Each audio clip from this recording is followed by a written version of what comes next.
मेरी उम्र 18 साल है और मैं चचा खादम के पास काम करता हूं। अगरचे मेरी उम्र ज़्यादा नहीं, लेकिन हालात और सख्तियों की वजह से मैं एक मजबूत जिस्म का मालिक हूं। खादम चचा मेरे कोई रिश्तेदार नहीं हैं, बस मैं उनके पास काम करता हूं। वो उम्र में मुझसे काफ़ी बड़े भी हैं, इसीलिए मैं उनको चचा कहता हूं और उनकी बीवी को चच्ची। तकरीबन कोई 3 साल पहले मैं उनके पास आया था और इस वक्त मैं सिर्फ 15 साल का था। तब से लेकर आज तक मैं उनके पास ही हूँ और अपनी पूरी दयानतदारी और मेहनत से उनके पास काम कर रहा हूँ। इसी वजह से चचा मेरे साथ बहुत शफकत से पेश आते हैं और वो मुझ पर पूरा भरोसा भी करते हैं। खादम चचा की फैमिली कोई ज़्यादा बड़ी नहीं, उनकी 2 बेटियां हैं और एक बेटा और बीवी पर मुश्तमिल है। चचा की उम्र 60 साल के करीब है और उनकी बीवी की उम्र तकरीबन 35-36 साल के दरमियान, जबकि उनकी बड़ी बेटी की उम्र 17 साल और छोटी बेटी 13 साल की और उनका बेटा जो कि इस वक्त सिर्फ 8 साल का है। उनका कारोबार भी बहुत अच्छा चलता है। यही वजह थी कि उनके घर में ज़रूरत की हर चीज़ मौजूद थी। मुझे उनके घर आने जाने पर कोई रोक टोक तो नहीं थी और उनके घर के तमाम सौदा सलब भी मैं ही ला कर देता था। यानी चचा खादम मुझे अपने घर का फ़र्द ही समझते थे। जब से मैंने ये काम शुरू किया था, जब से लेकर आज तक सब कुछ ठीक ठाक चल रहा था और शायद ऐसे ही चलता रहता। मगर एक दिन कुछ ऐसा हुआ कि मेरे मामूलात में तब्दीली पैदा हो गई और मेरी ज़िंदगी ने एक नया रुख इख्तियार कर लिया। हुआ यूँ कुछ, मैं मामूल के मुताबिक सौदा सलफ लेकर चचा खादम के घर पहुँचा तो मेरे 2-3 दफ़ा दस्तक देने के बावजूद किसी ने जवाब न दिया और ना ही दरवाज़ा खोला। फिर कुछ देर इंतज़ार करने के बाद मैंने गेट को हल्का सा धक्का दिया तो वो लॉक नहीं था। फिर मैंने खुद ही गेट खोलकर अंदर दाखिल हो गया और बिलाजीचक बावर्ची खाने की तरफ सामान रखने के लिए चल पड़ा। मैं अभी बावर्ची खाने के करीब पहुंचा ही था कि मुझे बावर्ची खाने के साथ ही बने गुसल खाने से हल्की हल्की सिसकियों की आवाज़ें सुनाई दी तो मैं वहीं पर रुक गया। मगर उस वक़्त मुझे बिल्कुल भी समझ नहीं आ रहा था कि ये आवाज़ें किस टाइप की हैं, क्योंकि वो सिसकियाँ किसी के रोने की नहीं लग रही थी। वो तो एक अलग ही तरीके की आवाज़ थी जिसको समझने से मैं बिल्कुल कासर था। कुछ देर तो मैं यूं ही खड़ा रहा, मगर जब आवाज़ काफ़ी तेज़ आने लगी तो मुझसे रहा नहीं गया और मैं गुसल खाने की जानब जाने लगा। अभी दरवाजे के करीब पहुंचा ही था कि आवाज़ आना बंद हो गई थी तो मैं दोबारा बावर्ची खाने की तरफ आ गया और सामान रखने लगा।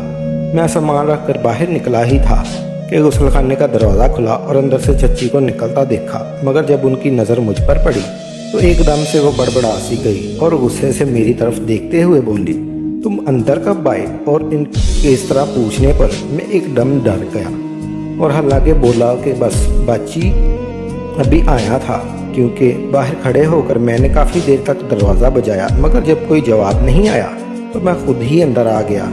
मेरी ये बात सुनकर चच्ची खामोश हो गई और किचन की तरफ चल गई। इस वक्त घर में चच्ची के अलावा और कोई नहीं था। खैर फिर उन्होंने मुझे खाना पैक करके दिया तो मैंने खाने को टिफ़िन लेकर सीधा दुकान की तरफ चल दिया। दुकान पर आने जाने के बाद भी मेरा सारा ध्यान चच्ची की तरफ ही था कि आखिर चच्ची गुसल खाने में क्या कर रही थी और वो ऐसी आवाज़ें क्यों निकाल रही थी। पूरा दिन सोचने के बावजूद मैं इस बात को नहीं समझ पाया तो मैंने इस ख्याल को अपने जहन से निकाला और सारा ध्यान काम की तरफ कर दिया। मगर दूसरे दिन जब मैं खाना लेने चाची के घर गया तो मैंने उनको बहुत बदलाव महसूस किया। मतलब ये कि जिस तरह वो आज मुझे देख रही थी पिछले 3 सालों में उन्होंने ऐसे कभी नहीं देखा। जब तक मैं वहाँ खड़ा रहा तकरीबन उनका ध्यान मेरी तरफ ही था। फिर थोड़ी देर बाद उन्होंने खाने का टिफ़िन पैक करके मेरे हाथ में पकड़ा दिया, जिसको लेकर मैं दरवाजे की तरफ चल पड़ा। अभी मैं घर से बाहर निकलने लगा ही था कि उन्होंने मुझे पीछे से आवाज़ दी तो मैं मुड़कर उनके पास आया और बोला, जी चच्ची कहें। तो उन्होंने मुस्कुराकर मेरी तरफ देखा और मुझे गले से लगा लिया। उनके अचानक ऐसा करने पर मैं तो एकदम हैरान परेशान होकर रह गया था। फिर कुछ लम्हों बाद वो अलग हुई और मुझसे कहने लगी, अब तुम जाओ, मगर ये बात अपने चाचा या किसी और को नहीं बताना। तो मैंने नफ़ी में सर हिलाता हुआ उनके घर से निकल गया। मगर पूरे रास्ते मैं यही सोचता रहा, आखिर आज चच्ची को ये हुआ क्या है। और यही सोचते सोचते मैं दुकान पर पहुंच गया। अब मेरा काम में बिल्कुल भी दिल नहीं लग रहा था, मगर इस बात को सोचकर मैं अपने अंदर एक अजीब सा महसूस कर रहा था और अंदर ही अंदर मुस्कुराने लगा। अगले दिन इतवार का था और चचा इतवार को दुकान बंद रखते हैं, जिसकी वजह से सारा दिन मैं अपने घर पर ही रहा। दूसरे दिन सुबह जब मैं दुकान गया तो मेरे पहुंचते ही चचा मुझसे कहने लगे कि तुम्हारी चाची को घर का कुछ सामान मंगवाना है, इसलिए तुम अभी घर चले जाओ। तो मैं चचा की बात सुनकर उनके घर की तरफ चल दिया। घर पहुंचकर मैंने दरवाज़ा खटखटाया तो चची ने ही दरवाज़ा खोला, क्योंकि उनके बच्चे स्कूल पढ़ने गए हुए थे और उस वक़्त चची घर में अकेली ही थी। खैर, उन्होंने मुझे देखा तो अंदर आने का कहा, तो मैं अंदर दाखिल हो गया तो वो दरवाज़ा बंद करती हुई कमरे की तरफ चली गई, मगर मैं सहन में ही खड़ा रहा। तो उन्होंने मुझे आवाज़ दी और कहने लगी कि वहाँ क्यों खड़े हो, अंदर कमरे में आ जाओ। तो उनके कहने पर मैं भी कमरे में दाखिल हो गया। पहले तो मेरी तरफ देखकर मुस्कुराई और फिर कहने लगी, तुम बैठो, मैं अभी आई। और ये कहकर वो कमरे से बाहर चली गई।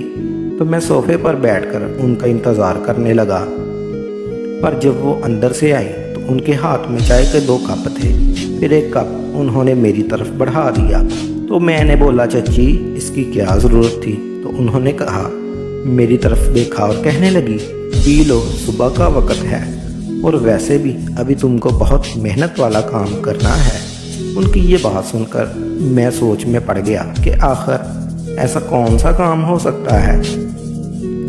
फिर हम दोनों चाय पीने लगे। तो चाय पीते पीते चची मुझसे कहने लगी, उस दिन वाली बात तुमने किसी को बताई तो नहीं?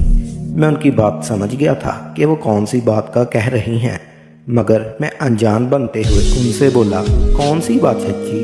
वो तो कहने लगी, अरे इतनी जल्दी भूल गए, तुम्हें याद नहीं कि जब तुम परसों खाना खाने आए थे और जाते हुए मैंने तुमको गले लगाया था? तो मैं बोला, जी जी चची याद है, मगर ये बात मैं किसी को क्यों बताता, और वैसे भी ये बात तो मुझे याद भी नहीं थी। अभी आपने जिक्र किया तो याद आई। मेरे ये कहते ही वो उठी और मेरे बिल्कुल करीब आकर बैठ गई। फिर मुझसे कहने लगी, देखो अभी तुम में इतनी समझ नहीं है कि कौन सी बात छुपाने वाली है और कौन सी नहीं, क्योंकि जो काम मैं तुमसे लेने वाली हूँ इसका हरगिज़ किसी को पता नहीं चलना चाहिए। वो मुझे बड़े प्यार से समझा रही थी और मैं उनकी बातें बड़े गौर से सुन रहा था, मगर इस वक्त मेरे अंदर कई सवाल जन्म ले रहे थे कि ऐसा कौन सा काम हो सकता है। खैर, जब ये सब बातें वो मुझसे कह चुकी तो मैंने उनसे कहा, चची आप बिल्कुल फ़िक्र ना करें, मैं आपसे वादा करता हूँ कि आप जिस बात का मना करेंगी मैं वो बात किसी को भी नहीं बताऊँगा। मेरी ये बात सुनते ही वो एकदम से मुस्कुराते हुए बोली, शाबाश, मुझे तुमसे यही उम्मीद थी। और ये कहकर वो खड़ी हो गई। हैरत का पहाड़ तो मुझ पर इस वक्त टूटा कि जब चची ने मेरे साथ और फिर इस तरह उन्होंने मुझसे वो मेहनत वाला काम करवा ही लिया जिसकी थकान मुझे 2 दिन तक महसूस होती रही। लेकिन उसके बाद से मैं अपने अंदर बहुत बड़ी तब्दीलियां महसूस करने लगा था। मुझे ऐसा लग रहा था कि मैं बड़ा हो चुका हूँ। अगले दिन जब मैं खाना लेने चची के घर आया तो आज भी चची इस काम के लिए तैयार बैठी थी और फिर वक़्त गुजरने का पता ही नहीं चला। मगर अब मुझे बहुत डर लग रहा था कि चचा को क्या कहूँगा कि इतनी देर कहाँ लगा दी, क्योंकि वो तो बड़ी बेसब्री से खाने का इंतज़ार कर रहे होंगे। फिर इस बात का जिक्र मैंने चाची से किया कि चचा इतनी देर लगाने का पूछेंगे तो मैंने उनका जवाब दूंगा। मेरी ये बात सुनकर वो कहने लगी, तुम इस बात से बिल्कुल भी परेशान मत हो। चची काफ़ी ज़हीन थी। उन्होंने फ़ौरन ही एक कहानी तैयार कर ली कि अगर तुम्हारे चचा पूछे तो उनसे कह देना कि चची की तबीयत ठीक नहीं थी और उन्होंने दवाई लेने भी भेज दिया था और खाना भी तैयार नहीं था, जिस वजह से देर हो गई। चची की बात सुनकर मैं खुश हो गया क्योंकि उनकी ये बात माकूल थी। तो मैं फ़ौरन से खाना लेकर सीधा दुकान पर पहुंच गया। दुकान पर ग्राहकों का इतना रश नहीं था, अलबत्ता चचा मुझे घूर कर देख रहे थे। फिर उनके पूछने पर मैंने वो कहानी सुना दी जो चची ने अपने दिमाग से बनाई थी। तो चचा ने भी उसे सच समझ लिया और खाना लेकर खाने लगे। मगर ना जाने क्यों मैं चचा से नज़रें नहीं मिला पा रहा था, क्योंकि मेरे अंदर ये एहसास पैदा होने लगा था कि मैं चचा के साथ नमक हरामी कर रहा हूँ। मगर साथ साथ मेरा ध्यान उससे होने वाले वाक़े की तरफ भी जा रहा था जो एक फ़िल्म की तरह मेरे दिमाग में चल रहा था। اور ساتھ ہی میں اپنے اندر ایک بڑی تبدیلی بھی محسوس کر رہا تھا۔ اگلے دن جب میں کھانا لینے گیا تو چچی کافی خوش دکھائی دے رہی تھی۔ آج ان کا ایک الگ ہی روپ تھا، مگر میں نے کوئی زیادہ بات نہ کی بلکہ زیادہ دیر خاموش ہی رہا، کیونکہ مجھے چچا خادم کے ساتھ بد اعتمادی اور بد دیانتی پر پشیمانی محسوس ہو رہی تھی۔ شاید یہی وجہ تھی کہ میں چچی سے بات کرنے سے ہچکچا رہا تھا۔ چچی مجھے مسکراتے ہوئے دیکھ رہی تھی، مگر میری یہ کیفیت دیکھ کر انہوں نے بھی مجھ سے کوئی بات نہ کی۔ پھر کھانے کا ٹفن میرے ہاتھ میں دیتے ہوئے مجھ سے کہنے لگی، کیا بات ہے، آج تم بہت افسردہ لگ رہے ہو۔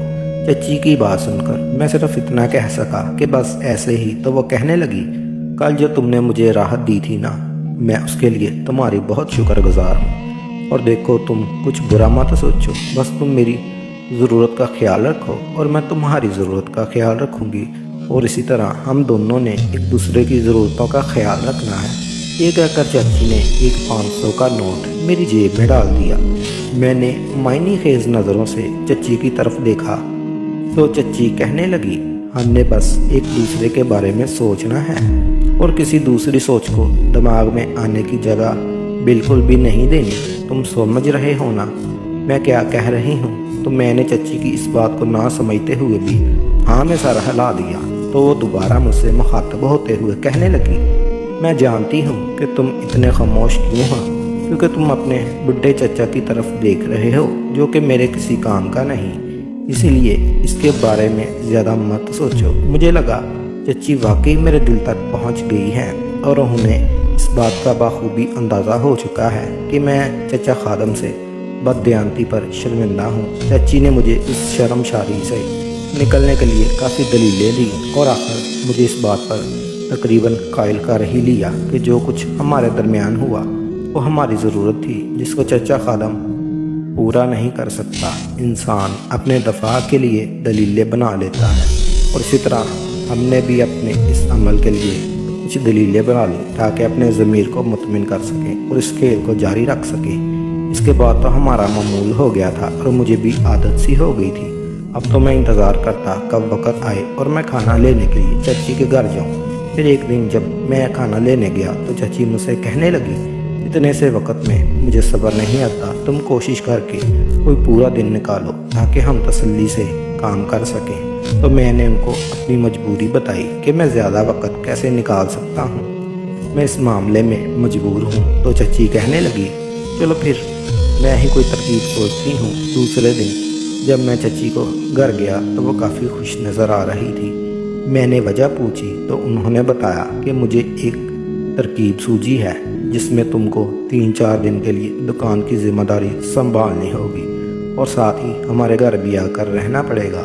تو میں نے چچی سے پوچھا کہ وہ کیسے ممکن ہے، جس پر وہ کہنے لگی، میں تمہارے چچا کو 3-4 دنوں کے لیے دوسرے شہر بھیجتی ہوں، کیونکہ تمہارے چچا کی بہن پچھلے کئی دنوں سے دوسرے شہر میں کافی بیمار ہے، لیکن تمہارے چچا دکان اور گھر کی مجبوری کی وجہ سے اس کی تیمارداری کو نہیں جا سکے۔ اگر تم دکان اور گھر میں رہنے کی حامی بھر لو تو میں تمہارے چچا سے اس بارے میں بات کروں۔